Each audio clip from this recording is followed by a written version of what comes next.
नमस्कार, आप देख रहे हैं जनता मीडिया राजस्थान न्यूज और मैं हूं आपके साथ ज्योतिका। आइए रुक करते हैं खबर की ओर। टिकट नहीं मिलने पर मुकेश गोयल ने कार्यकर्ता सम्मेलन किया। भाजपा कार्यकर्ताओं ने दिया अपना इस्तीफा। कोटपुतली विधानसभा चुनाव 2023 को लेकर भाजपा प्रत्याशी मुकेश गोयल को टिकट नहीं मिलने पर कोटपुतली कार्यकर्ता सम्मेलन का हुआ आयोजन, जिसमें हजारों की संख्या में हुई लोग एकत्रित एवं की भाजपा कार्यकर्ताओं ने दिया अपना इस्तीफा। सभी कार्यकर्ताओं ने एक कमेटी बनाने का लिया निर्णय। कोटपुतली को पिछड़ने का और लड़ाने का काम किया है। कोटपुतली के उसको पंजे से हमें मुक्त कराना है, यही सबसे बड़ा विषय है, चिंता का विषय है। बाकी भले ही एक मुकेश नहीं, दो मुकेश का बलिदान हो जाए, चाहे मैंने कितना ही काम किया हो, वह उस काम का प्रतिफल केवल राजनीति के अंदर विधायक बन करके नहीं मिलता है। जब कोटपुतली के 100 लोग सफल हो जाएंगे, जीवन में नौकरी पा जाएंगे, इस अस्पताल की व्यवस्थाएं सुधर जाएगी, इलाज के लिए जयपुर नहीं भागना पड़ेगा, इस अस्पताल के अंदर एक्सरे की मशीन 24 घंटे चलती रहेगी, इस अस्पताल के अंदर इलाज लोगों का तुरंत होता रहेगा, लोग मरेंगे नहीं, लोग जिएंगे। हमसे सबसे बड़ा काम होता है।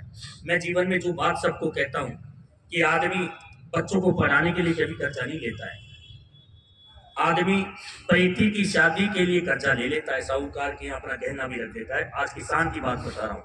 लेकिन जब घर का कोई एक आदमी बीमार हो जाता है, अपनी जमीन पे मर रहे हैं और 10 वर्ष से इतना ताकतवर व्यक्ति इस अस्पताल को सुचारू रूप से चालू नहीं कर पाया, और जब भी मैं वहां जाता हूं तो बस एक ही हम बात देखता हूं कि आया और मरीज जयपुर, आया और मरीज जयपुर। तब दर्द होता है जब लोग वहां मरते रहते हैं और हमारा जिसकी जिम्मेदारी है वह व्यक्ति कुछ नहीं कर पाता है, करता ही केवल धन कमाने की लालसा उसे आगे बढ़ाती रहती है। आज भले ही मेरे पास कुछ नहीं हो, सब कह रहे हैं, और वास्तव में मैं आपसे कह रहा हूँ कि अगर चुनाव किसी को भी लड़ाओ तो ये जनता ही लड़ाएगी। न तो मेरे पास भी पैसा है, न और किसी के पास पैसा है, और केवल ये तन है और पूरा समय है। ये मरूंगा जब तक कोटपुतली को समय देता रहूंगा, मेरा तन देता रहूंगा, ये मेरा आपसे वादा है। लेकिन आज भले ही हम, हो सकता है कि कुछ गाँव से लोग नहीं पहुंचोगे, लेकिन बड़ी तादाद में आप सारे लोग आए। मेरा तो आपसे यही कहना है कि आप सब लोग अपने अपने गांव में चर्चा करें, पूरी पानी को मजबूत करें, इस कोटपुतली को कैसे बचाना इसकी चिंता करें। और यह कमेटी बनाने का जो सुझाव आया है, ये मुझे भी ठीक लगता है। आप सब लोगों को ठीक लगता है क्या? कमेटी बनाकर कुछ 5-6 दिन के अंदर सारा निर्णय कर रहे, मेरे से योग्य व्यक्ति को हम लड़ाकर इस कोटपुतली को बचा सकते हैं, मैं उस पर भी सहमत हूँ। किसी को भी लड़ाएं, लेकिन लड़ाएंगे हम सब लोग मजबूती से। और मैंने जो सेवा करने में यदि कसर छोड़ी हो तो उसके लिए मुझे भी आप कोई माफ कर देना। आज मुझे एक कार्यकर्ता मिला और एक भाई, मैं बाजार में से जा रहा था, अचानक रोका और केवल रोने लग गया। उसको रोकते रोकते मैंने चुप कराया, मैं भी रोने लग गया। हमारे पास कोई ऐसा रास्ता नहीं था कि कैसे हम उसको ढाढ़स बता सके, और यही चीज मैं ऊपर भी सब लोगों को कह चुका हूँ। लेकिन मैं तो यही हूँ कि आप जो लोग आदेश करेंगे मैं उसकी पालना करूंगा।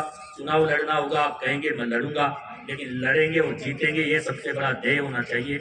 और आप सब लोग जो कहेंगे मैं करूंगा। मैं पुनः आपसे बस यही बात करूंगा।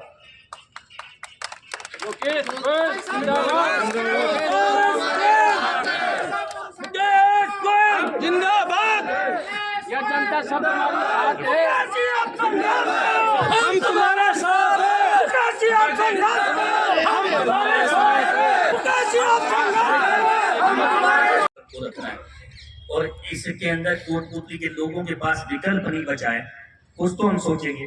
तो मैंने कहा कि जब सब गांव के सब कार्यकर्ताओं की जिनकी मैंने 5 वर्ष सेवा की है, पहले उन सबसे पूछें कि मैंने कभी भी ये नहीं सोचा कोविड के अंदर भी कि मैं कोविड वाले रूम में जाता था। डॉक्टर केएल मीणा जी पीएमओ थे, उन्होंने मुझे मना किया कि आप मत आइएगा अस्पताल। लेकिन पूरे 1 महीने जब कोविड का दूसरा दौर आया, मैं बीडीएम से हिला नहीं। बीडीएम के हर वार्ड में उस मरीज को अगर ऑक्सीजन भी बीच में छूट गई तो भागकर मैंने लगाई है, उसकी पीठ मैंने थपथपाई है।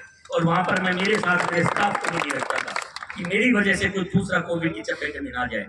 जब गायों में लंपी आई तब भी मैंने कहीं पीठ नहीं दिखाई। मैं हर वक्त कोटपुतली के साथ खड़ा था, खड़ा रहूंगा और आगे भी रहूंगा, चाहे भले ही मैं चुनाव ना लड़ूं।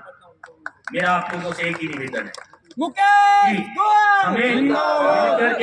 गोयल जिंदाबाद, मुकेश गोयल संघर्ष करो, हम तुम्हारे साथ हैं। हमारा नेता कैसा हो, हम सबको मिलकर के यह सोचना है कि इस कोटपुतली को हम कैसे बचाएं।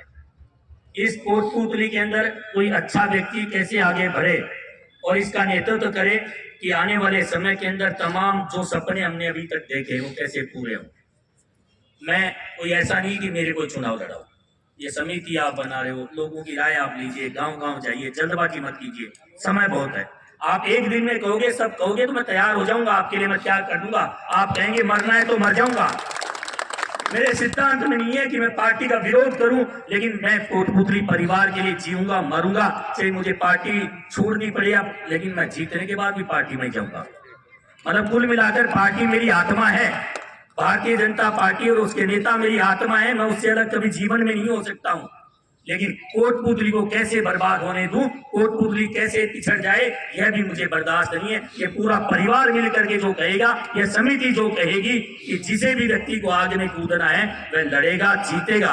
और मैं यह भी विश्वास दिलाता हूं कि यह कमेटी आप सब लोग गांव में चर्चा कीजिए और गांव में बात कीजिए कि जिस भी व्यक्ति को हम लड़ाएंगे। ऐसे हमारे साथी बहुत से, आज महेंद्र सैनी भी भाई तैयारी कर रहा था, यहाँ आया और अच्छे मन से समर्थन दिया। महेंद्र भाई, ये पूरी कोटपुतली की जनता आपको भी लड़ाएगी, तो मैं जी जान से आपके साथ हूँ।